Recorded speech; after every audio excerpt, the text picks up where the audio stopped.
In this video, we are going to see the relationship between corresponding points for a general case. So in the previous video, we saw special case. Now we are going to see a general case for any position of camera.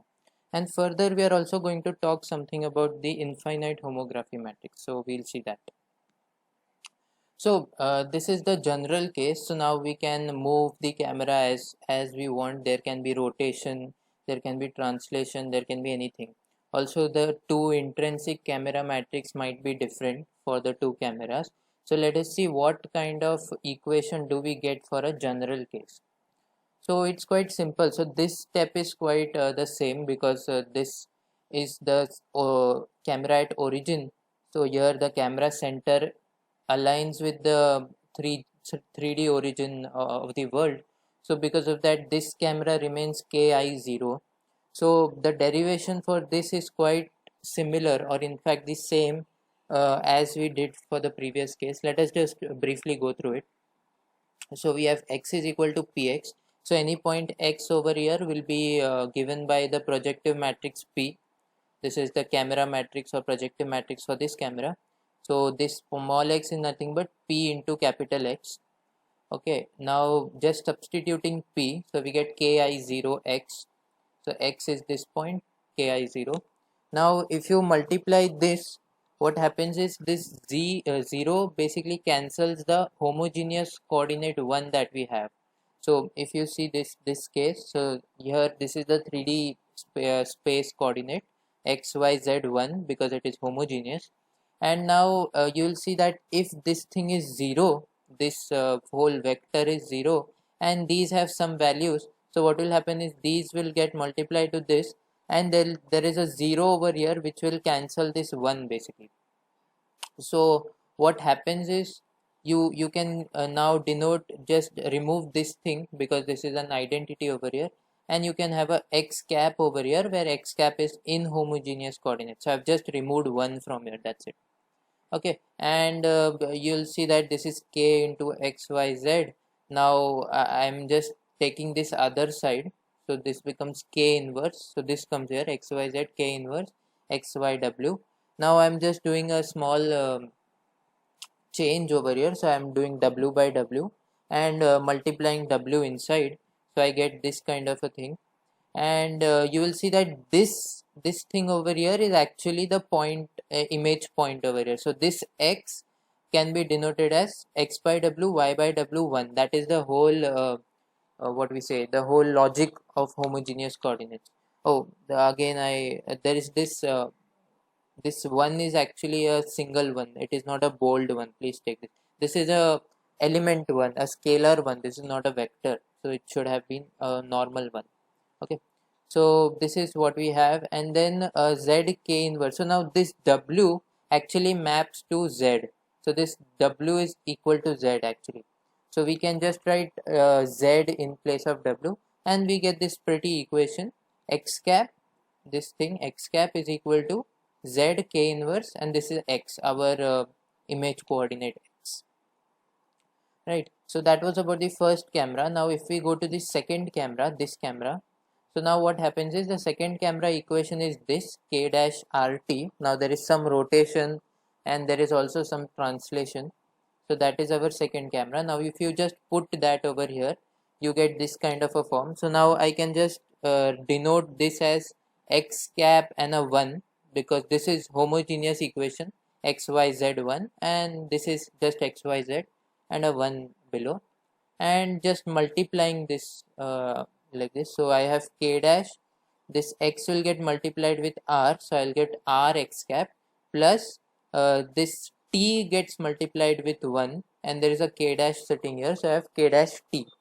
Okay, now just substituting this x dash with the equation that we got in the previous slide.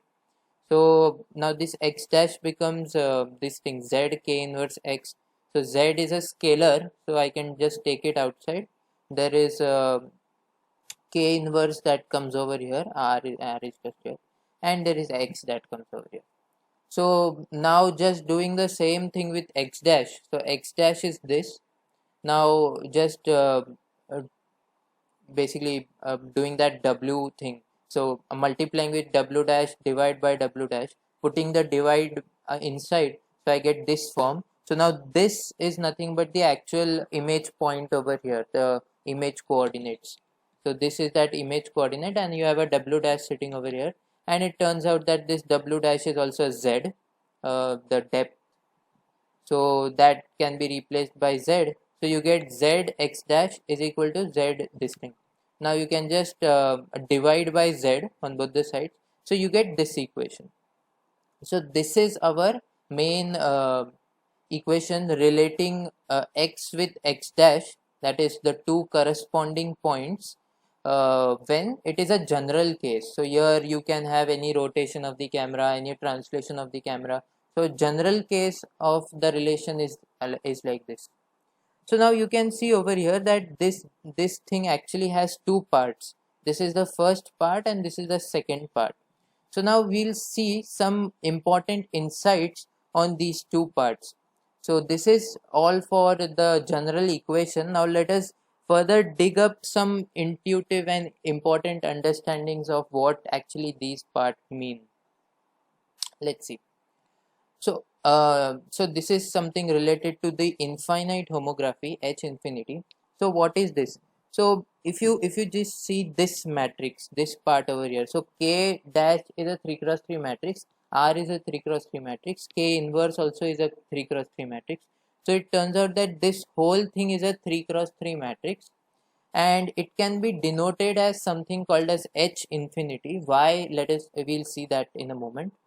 And there is this other part that we have. Okay, so I am denoting this as H infinity, this part over here. Why? We'll see that. And let's see why.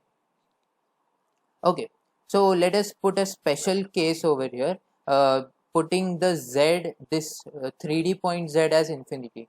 So I am going to now look at points which are very far. So these things, if you see these buildings, if you see, these are very far away from the camera. Here I have the camera, so it is very far away from the camera.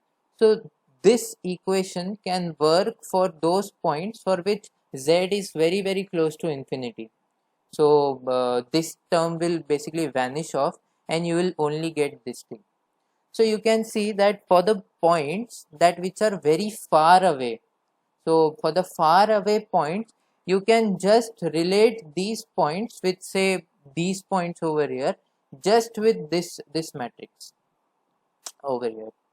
So only this thing, the far points, can be related like this. For these points that you see, this point or this point, any point over here or any point over here, this equation will not work. So let us see a small case. So here I have one image, and I have just translated a bit and rotated my camera matrix, and then I rotated my camera, and then I have taken this image. So now let us see, if I just try to align this image on this image, what happens. So we'll see that.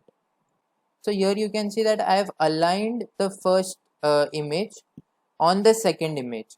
So here you can see that this is actually rotated kind of a thing. So if you see carefully, the points which are behind, so if you see this building over here, it is actually very accurately mapped. So you can see both the buildings are aligned very nicely. You can see all these buildings are actually aligned very nicely because they are very far. So as they are very far, this thing holds. So z for them is very large, so this term can just vanish off, and you are only left with this thing. So if you just rotate it with some amount, so I had k dash and k same, because these two are shot with the same camera. So k dash and k is the same, but still you get this matrix k dash r k inverse. So just by one sort of homography rotation that you can see over here, I've just rotated this image such, you can map the points that are very far away. But you will also see that this thing does not work for those points which are close to the camera. So here you can see this elephant, the two images are very different. So yeah, for the first image the elephant is here, but for the other image it is somewhere. So it is not mapped actually. So this is one special thing about this matrix. So hence it is known as a H infinity matrix, because it only uh, points, or it only talks about the points which are at infinity, which are very very far from the camera. So these points you can have a simple 3 cross 3 homography matrix, by which you can map these points which are very far away to the its corresponding points with just an homography matrix. You need not need any 3D parameter like this. The other special case is just translation. So the same thing is also valid if you just translate. So here you can see two images where I have not rotated the camera. Now I is identity, and the camera parameters are also same. K dash is equal to K. So you will see that it turns out X dash is just X for this, because this becomes I and this vanishes, because K dash is equal to K for my special case, and and this goes away for the points which are very far away. And you will see that here when I've aligned both of these images together, so you will see that for the objects which are near to the camera, you will see this difference over here. So these are not perfectly aligned, but for those which are in the background, so you can see this building is quite perfectly aligned. So you will see that this building is also quite far. So you will see that most of the things are aligned, but some things are not very aligned. So there is still some important value of z which is acting over here. So only for this part where the points are very far, the z becomes so high that we can ignore it. So this was the important property by which is quite intuitive, and we can use this. So this is very very nicely used in the case of panoramas. So if you see, panoramas are actually created for taking landscape pictures. So if you see a picture like this, so here you can see this is a very nice image where I am trying to grab totally almost everything that I want. So this is a whole panorama of this view. But if you see, if I just try to apply that for a case like this, so this is my room. So over here, if I apply this, so you can see there are so many artifacts. You can see there is this thing that is gone wrong, and you will also see that this thing is not straight. If you see the original image over here, you can see it is a straight line over here. This is not a panorama, this is an image taken. And if you see its panorama, you will see that this is very not straight, this is like up and down, and you'll see that this thing is also not quietly done. So that is because of this z value. So the algorithms that are used for panorama, they assume that we have an homography matrix between the different images that we stitch. So there are different images side by side which we take, and then that those images are stitched. So it is assumed that there is a 3 cross 3 homography matrix by which I can stitch the images. So if you try to take a panorama for indoor scenes where Z is not very far, it is quite small, and this factor has some influence, then for that case what will happen is you will get artifacts like this. So I just thought of sharing this quite interesting result to you. So that was about the whole H infinity matrix. So it is very well used in the panoramas that we have in our mobile phones.